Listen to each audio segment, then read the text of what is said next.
అంటే బయటికి పోతే మస్తు పిట్టలు పక్షులు కనబడేటి. ఇప్పుడు చూద్దామన్నా కనబడతలేవు. అందుకే మొన్న జుమ్మేరాత్ బజార్కు పోయి 2 పిట్టలను 2 రామచిలకలను కొనగచ్చుకున్నా. పిట్టల మార్కెట్లో ఏమన్నా పక్షులు ఉన్నాయి అనోళ్ళ, అవి ఉంటే ఉండని కానీ. అయితే సూర్యాపేట జిల్లాకు ఒక వింత పక్షి వచ్చిందట. దాన్ని చూసి అదేం పక్షో మీరు చెప్పాలట. చూడురు మరి. అరే దాని కళ్ళే వింతగా ఉన్నాయి కదా. గిదే గా పక్షి.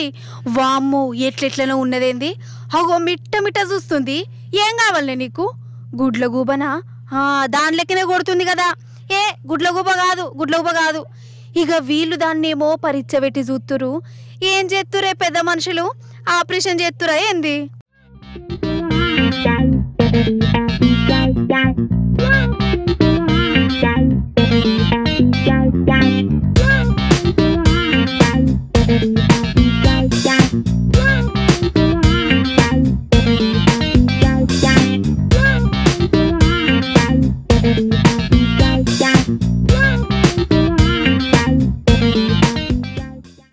అయితే చింతలపాలెం మండలం గుడి మల్కాపూర అనుకోల్లా ఈ పక్షి వచ్చింది.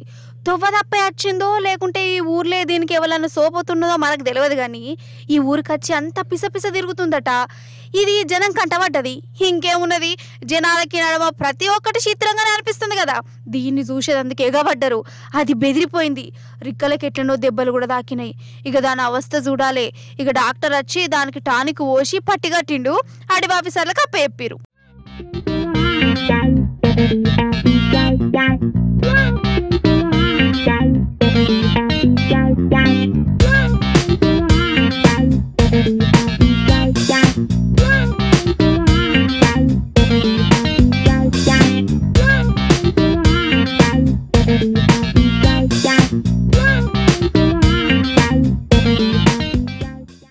అన్నట్టు ఈ కొత్త రకం పక్షి ఊరికచ్చుడుతోనే ఒక్కొక్కరు ఒక్కో తీర్లు అనుకుంటారు.